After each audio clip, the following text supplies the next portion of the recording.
This week, we are asking for advice from Dear Debbie by Freida McFadden. I'm Jamie Livingston. And I'm Sarah Lyles, and we are so approachable.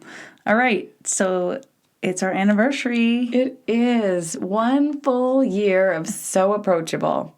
I mean, it's been a wild ride. It's crazy to think that we've only been doing it for a year, and we've already been doing it for a year. True. Time is very strange. But we decided we needed to circle back to where it all started with Freida McFadden. Right. And this was like what do we do? Do we do number 2? Do we do her newest one? We went back and forth on it, so we landed with her newest one. Right, because we had kind of already planned that we were going to do, what is the second one? The Housemaid Secret. The Housemaid's Secret, which you've read. You've read all of them. I stopped at the first one. And so you were like, you have to read the second one. I was like, well, we'll do it at a year. But she's got a brand new book out, and like, we still might have to do it. Right. I saw that it's getting made into a movie. Oh, yes. So if you enjoyed The Housemaid, we covered that episode. Please be kind when you go back and listen to that one, because, it was our first episode. Yes, it was. I mean, everything about that, I actually like to see how far we've come. Mm-hmm. I mean, from the audio to the visuals to just our discussions, it's not the same. Oh, yeah. I mean, our first episodes didn't have video. So that is a huge difference to begin with. Yes. And I feel like we have a better understanding of what we're doing every week. It's still fun. Yeah. So hopefully you guys have been enjoying this too. Hopefully you started listening to us from episode number 1. If not, go back and listen. Right. Don't judge us. You don't have to have read all the books. You're just going to get a lot of spoilers. Right. That's fine. I mean, and if you were one of the people that went and saw the movie but didn't read the book, it's kind of fun to go back and listen. It is. And you can also go and watch or listen to our episode where we talk about the movie. That was fun as well. That was a fun one. I actually really enjoyed that one. Yeah. All right. So this book is another one I'm kind of excited about. I'm excited to get back into some psychological thrillers. She's been known for her page turners. Mm-hmm. I did see that this one has a lot of trigger warnings. So okay, what are we dealing with? We're dealing with rape, graphic violence, murder, drug, alcohol abuse, emotional manipulation. So all the things. It is a low spice, so 1 out of 5 chili peppers. It's focusing more on the intense suspense, murder, revenge, rather than romance. So it sounds like it is heavy and full force, all of the things. Okay. That's fun. Again, this came out in 2026. So, yes. I mean, this is brand spanking new. It was January, I want to say. It just came out. Right. So we've got our hands on it, which we haven't been very fortunate with lately. I feel like we just haven't gotten physical copies. So yes, we've got it in studio with us. We're here for it. Yep. And again, love the libraries. Thank you, libraries, for being available to us. Absolutely. All right. Let's jump into this one. Yes. Sometimes enough is enough. Debbie Mullen is losing it. For years, she has compiled all of her best advice into her column, Dear Debbie, where the wives of New England come for sympathy and neighborly advice. Through her work, Debbie has heard from countless women who are ignored, belittled, or even abused by their husbands, and Debbie does her best to guide them in the right direction. Or at least she did. Whoa. These days, Debbie's life seems to be spiraling out of control. She just lost her job, something strange is happening with her teenage daughters, and her husband is keeping secrets, according to the tracking app she installed on his phone. Now, Debbie's done being the bigger person. She's done being reasonable and practical. It's time to take her own advice. And now it's time for payback against all the people in her life who deserve it the most. From #1 New York Times and international best-selling author Freida McFadden comes a biting, subversive thriller about what happens when women finally choose to take justice into their own hands with killer results. Well, now reading back and listening through that, those trigger warnings make sense. Yeah. So it sounds like we may get those from her readers and, the column, and then maybe through her. Right. Taking things into her own hands. So it sounds like she's out of a job and may continue to get letters or is following up on some of the letters that she had received. And Yeah, a lot. Taking care of business. She's just going at it. And I hear the name Debbie, and I typically think of an older woman. I don't know any younger Debbies. So then I go, oh, how old is this Debbie? Yeah, I am curious. I'm picturing middle-aged, which I'm going to say like 50. That's what I'm going to guess. Yeah, that sounds right. That sounds fair. That's why I read that going, she's out of a job. She's had a good column. Here we are. 40s, 50s. We'll see. Yeah. I'm excited to meet you, Debbie. Yes. And so we already did go over the author, obviously. But for those of you who don't know about Freida McFadden, she is a New York Times bestselling author. She had Amazon charts, USA Today, Washington Post, Wall Street Journal, Sunday Times, Publishers Weekly, bestselling author. She is a physician. We've talked about this before, which is so mind-boggling to me that she has this, like, whole different life. Like, she really has this whole different life that under wraps, which is crazy to me. I'm like, you're a doctor by day and a writer at night. And how you keep those separate, I don't know. I've seen a lot of videos that show that the people that she works with now do actually know who she is, but she's still like always wearing a wig. And I don't know about prosthetics or whatever. I feel like she's joked about it. She's like, nope, this is my own nose. This is my own chin. But like, she has tried to keep her identity a secret so that she can still be a practicing doctor and like not distract from serious medical issues. But it's crazy that that is her like daytime calling.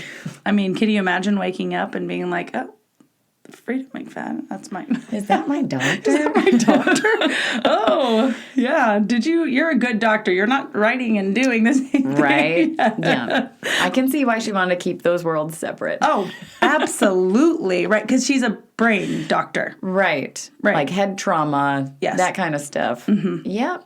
Yeah, so it's amazing. I mean, she's won countless awards, right? She was one of Amazon Editor's Best Books of the Year. She's winner of the International Thriller Writers Award for Best Paperback. She is Goodreads Choice Award winner. I mean, 45 different languages her novels have been translated into. So it's impressive. Very impressive. I mean, she's got it together. She lives with her family and cat in a centuries-old 3-story home overlooking the ocean with staircases that creak and moan with each step, and nobody could hear you if you scream. Unless you scream really loudly, maybe. That's scary. I know. She's very quirky, but I think she also, like, talking about the creaking stairs, like, that's the attic that inspired the housemaid. Like, okay. I see where you're at here. Makes sense. I love it. I mean, but this book, we said, it just came out. So for being out just a couple months. I am surprised that there's 170,000 ratings already. Yes. That's a ton. That's a ton. And so for it to have a 4.05 rating overall is huge. Yeah, I'm actually really surprised by these. A lot of people are... There's a lot of Freida fans out there. Yes. I'm trying to think of what they call them. There's like an actual name. Freida McFans. I don't know. I'm a Sounds nice. McFadden fan. There's some funny name. I don't know. But she's got a lot of fans, but I think she also has a lot of haters. So the fact that it is 42% 4 stars and a third that are 5 stars, that's really impressive for being out for a couple months. Considering less than 1% is 1 star. I mean, and even 3% is 2 stars. Right. So, all right. Well, I'm going to start with my 5-star review. Okay. This is from Nina, and she says, Freida is a hit-or-miss author for me. Like I said, some people love her, some people hate her.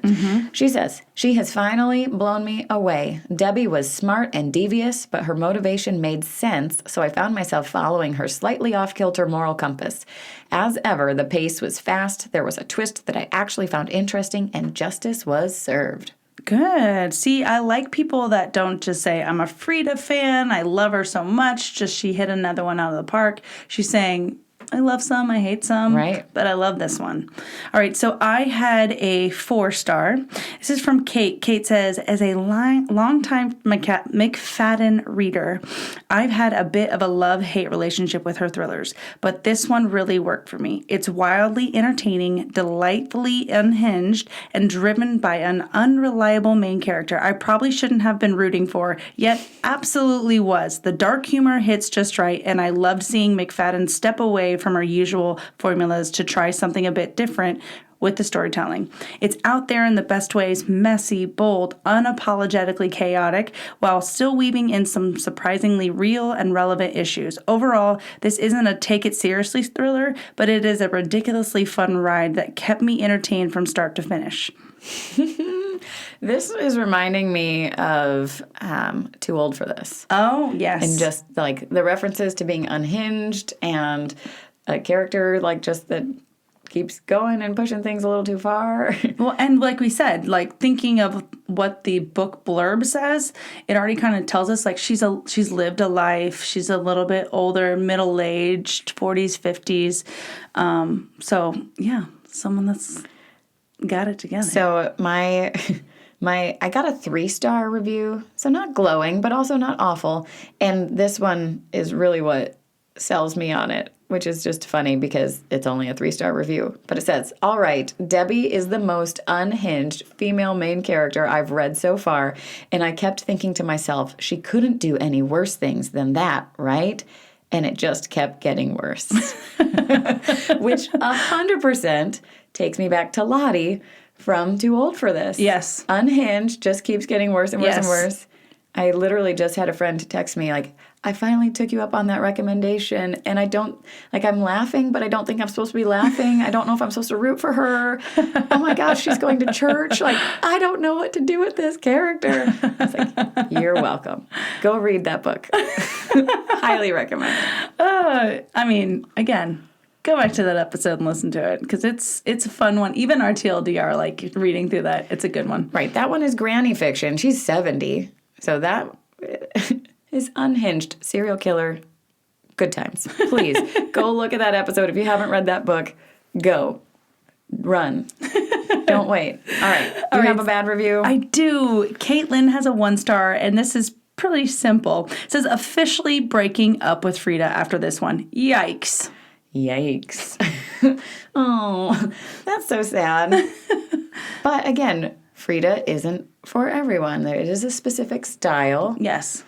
I do love that it sounds to me like she brought some humor in this and that it's kind of fun. And so like even the like don't take it serious thriller, I like that. And so I'm like, okay, I'm intrigued. Like I'm excited. I feel like we kind of need one of those. We've had some like all over the place books lately. And so I feel like a good, I don't know if I can call this lighthearted, but I mean, it says not taking it seriously. So I feel like this is my like vacation read. Yeah, I'm excited to read this one. All right. Well, we have talked about this being our anniversary episode. So I just wanted to kind of pick your brain and kind of, I've gotten these questions from people when I tell them that like I have a podcast and this is what we do. The main question is, how do you find time to read all of those books? And when do you possibly record? How do you squeeze this in, Sarah? That's so funny. People ask me all the time, how do you read all those books? I don't have time for that. And you've got little kids and sports and all that. I mean, I make time. If you actually break down our days, this is enjoyable to me. I enjoy it. Yes, I do bounce between physical copies and audiobooks, so that does help. If we get to a really heavy book, I'm like, Jamie, I am audiobooking this sucker because I need to get through it. But overall, to me, like, it's just a wild ride that I enjoy. Like, if you can take an hour at night to sit and listen to, like, watch a TV show, this is to me that hour to sit and read. So I enjoy reading. It's enjoyable to me. It's something that I like to incorporate in my day. And it's not a hard thing for me to fit in because I like it. Right. I feel like I'm a slow reader, and so I need a lot more windows. You're talking about sitting down for an hour. I am lucky if I'm sitting down for like 15 minutes before bed. But that's what I try to tell my kids. Like, they've got book reports due, and I was like, you just have to read a couple pages every day. Yeah. If you don't read any, you'll never make any progress. So True. even just one page a day will get you there if you need to, like, boost your reading numbers. So, yeah, I would say I read all of these books at night for the most part, and audiobooks. Yeah. Unfortunately, I used to have an hour commute to work, and so I could definitely get through a ton of books and podcasts in that time, and now I work 10 minutes from home, and I'm typically transporting children. You're not listening to I'm books. not listening to audiobooks in the car rides anymore. So I do have to be a little more strategic if I'm listening to the audiobook. But Yeah. we squeeze them in. And a lot of times people ask us this because they're like, how do you read a book every 2 weeks or every week? And I was like, well, we kind of stack our episodes. So we record today's episode, and we actually have several weeks before we have to record the cover-to-cover episode. So, spoiler alert, like, we're not actually reading them in real time. Like, the TLDR episodes for us are kind of our cushion for being able to read all of the books. So I was really proud of us. We had, like, 4 books out, like, ready for spring break. Like, we were ready to go. Yes. Like, we've got all this time ahead of us, and sometimes we have books that take us a lot longer. Right. Like, we budgeted a lot more time for The Women because it was so big. And I was like, nope, we got to make sure that we have enough time to read this book and record it and then edit the episode and do all the things. But it's truly not that tedious for us. We enjoy it. Well, and I think it's that, like, there are some books that we fly through. And so when those are the books, we're like, okay, let's record because let's get to the next one. So that way we have the time, because we don't know if this book's going to bog us down. We don't know if we're going to, like, be sucked in and want to quickly go through it. A lot of those thrillers we can just fly through, but we haven't always just done thrillers. And so some of them you're like, I am a slow reader, and so it takes me forever to read a book. It's like, yes, I am one of those people that's like, hello, how are you? And so, yes. But I enjoy being able to read it versus listening to it. I get more out of the book. Another question that people ask me is, like, why do you take notes? Or, like, there's something like, doesn't that take the fun out of reading? And so I feel kind of torn in that. Like, I am a very analytical person, and so I actually really enjoy taking notes, and it's helping me be maybe, like, I'm usually, like, in one ear and out the other, book amnesia, don't remember a thing. And so actually putting some of my thoughts down as it's happening is really helpful. And, like, makes it so that I can recommend a book later on. And I'm just like, I used to be all vibes. Like, yeah, I liked that book. Couldn't tell you what happened in it, but it was a good book. And now I'm like, oh, yeah, you'll love this, and this. Yeah. I also just love taking portions of the book that I can remember. There's always, like, great quotes or little tidbits, lessons that you can learn. I still remember, what was it? First lie wins. The best tip I've ever gotten was when you turn your curling iron off, you have to, like, unplug it and jump and clap and, like, make it to actually, like, cement in your brain that you did that action. Like, books are like that. That's amazing. I love it. True. We literally, I have to feel like there's something we learn out of every book, good, bad, or indifferent. And so I do love that. I think it's funny. Do you think it feels like you're writing a book report, or, like, do you enjoy taking notes, or...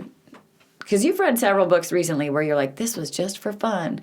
I didn't have to take any notes. It's different. I literally probably could not tell you what those books are about. And it depends. So, like, example, when we read the books, The Hunger Games, I felt like I needed to. I didn't have any world based on that book. And so, yes, we went through a longer series. We went through a little bonus episode where you did kind of explain all of those. But I still was like, I have no idea. So I need to take notes to understand he's from where's from, who's where. Or something to ask Jamie, what? What is this? Talking about? What is he talking about? That must be referring to a book previous that you've read. But I don't feel like it is, like, really heavy homework. I enjoy writing it down. I always feel like sometimes when I write it down, I just like cement it in my brain. It's one of those like learning styles that I have. Like, okay, you read it, you say it back, you write it down, like all these different ways that we learned in school. And so to me, like if I'm writing something down, it's like, okay, I'm going to remember this moment. I do like in thrillers for me to go back and like be like chapter 2, so-and-so looks suspicious. I totally called it. Right. I like that. I like to be able to go back and see on chapter 2, I thought it was so-and-so. Or to be like, I was so wrong. They were a good person, and I saw nothing. I was wrong. But yeah, so it's different. It's like when I'm reading a book, and just for fun, we'll say, it is totally a different experience because I actually am not as in-depthly reading them or in-depthly listening to them. I feel like I'm missing parts of it, and I'm like, doesn't matter. Right. What do you think is the funniest thing that has happened while we were recording? Can you think of anything? Oh, gosh. I have a specific thing that like comes to mind for me, but I was wondering if you have something that you can think of. I can't think of anything specific. I think it's I've had people ask, like, what do you, like, you guys go and this, like, where are you? And, like, asking me different questions. Like, a podcast is way different than what people think it is. And so being a year in review, looking back and be like, the beginning was hard and it was a lot of work. I mean, way more for you because, mind you, I tell everybody all the time, jokingly, like, hey, she literally is the brains. I'm just the one to be her biggest cheerleader and supporter. I will read the books. I'll be here for it. But she does all the brains of the operation. And I'm like, I could never do all that. That is not my talent. I'm glad she loves it. But it's fun. I mean, there's nothing that stands out that's funny. Like, nothing that quick. And probably when you say this, I'll be like, yep, that was hilarious. I mean, we really don't edit a whole lot out of these episodes. So there's not a lot that, like, catches us off guard. We stick to our script or, like, we have the discussion going. But there was one night where your phone started buzzing, but it sounded like a tank was coming because it was like the most aggressive. It was like buzzing up against something, and it was like, are we in a bomb shelter right now? And you're like, what is that? And I was like, I don't know what is happening. And it was somebody was calling you, but it was like this sound just like came out of nowhere, and we're in my basement, and like there's nothing else happening, and it was like, are we under attack? Well, and really, we're in a small room that's just for this podcast, right? And so nothing else is really going on. And so whatever's happening outside of that door, I don't know. Right. It could be the apocalypse. There could be zombies out there. It could be. Man, we need to get a lock on this door. Right? We couldn't survive in this room. No. Although the basement, we've got some supplies down here. We'll be fine. Yeah. It's cool. All the camping gear's here. We'll be good. Go watch and listen to that episode. We talk about dating after the end of the world. That was an adventure. Oh, that was a fun one. It was fun. I mean, I enjoyed that one. I'm curious where people are actually hearing our episodes. Oh, yeah. Because we have How do you find us? YouTube, Spotify, and Apple. And so we have video clearly with YouTube and as an option on Spotify. Mm-hmm. But I think a lot of people listen on Apple. And I'm just curious as to how it all works. Because I know we end up in some searches when people are looking for different book clubs. And, like, if you know what led you to us, like, leave a review. Leave a comment somewhere. I'd love to hear from you. Find us on Instagram. Tell us something cool, something that in this past year, what stood out to you. Right. Like, go back and, listen to our first episode and tell us how much better we sound. I hope we sound better. Right. I mean, but really, going back through, I would love to know their feedback, too. Well, and if you give us that feedback, we will talk about it in a future episode. Yes. We love feedback. Yes. Seriously, comment on the episodes, comment on Instagram. Like, we're here for it. I think it would be really funny to hear people's key takeaways from our first year of podcasting. Oh, I would love for it. We could almost, if it was like a good dialogue, oh, come on, bring it on. Let's get a bonus episode going. Yeah. And there's so many of our books that we've covered that are coming out or that have come out on movies. Mm-hmm. And I feel like in those episodes, we have a little more loosey-goosey time and we can really get to know each other in those. So I'm down for viewer participation. Mm-hmm. I think that'd be fun. I think one question that gets asked to me is, how do you guys choose your books? Who chooses the books? Where do they come from? Obviously, I saw recently someone recommended a book, which I threw on our TBRs, but I love when our listeners recommend them, but that's not often the case. So where do we get our books from? We just pick them. Sarah and I just go back and forth. So you notice we always say at the top of the episode, this is a Sarah pick, this is a Jamie pick. Hey, we both wanted to do this one. So we typically alternate every once in a while based off of what the last book was. There might be 2 Jamie books in a row, but we typically just go back and forth, and it's whatever the heck we want. It's what I want to read. It's what you want to read, and then I'm just forced to live in your world. Or yours. Right. You've pushed me out of my comfort zone. I think that's what I've really looked back and I'm like, man, I never would have picked that book up ever. No matter how many people recommended Frozen River to you, you still wouldn't have picked it up. No, I wouldn't have. And I'm just saying, there's things like that. They push me out of my comfort zone, push me into books. I mean, I never would have read Last Letter. You never would have read Last Letter, right? And so those type of books that I think is fun, and that if we weren't doing this podcast, I wouldn't have read as much as I have. Yeah. And I think that even just reading on my own for pleasure, I would never have gotten those numbers in books. I feel like it really did spark a re-love for reading, and just oh, you can really truly fall in love with a book, or you can get sucked into the life and want to know the page turners. And so, yeah. So all that to say is we do take listener and our fans' recommendations. Yes. If you have a great book that you've gotten to know us, do you think that one of us would love it? Then please send it our way and tell us why you think we would love it. Because I have a huge TBR pile now and 1 million books on hold, but if I can get it, then it moves to the top of the list. Mm-hmm. And if it's a different genre that's going to push us or do something fun, you think it would be great for an episode, I'm always here for that. Mm-hmm. I think that would be fun. Mm-hmm. I think we've done a couple where it was what book do you think we should do on social media? And we just need more feedback. Right. We need more feedback. Yeah. And just say, nothing's going to hurt our feelings. No. I mean.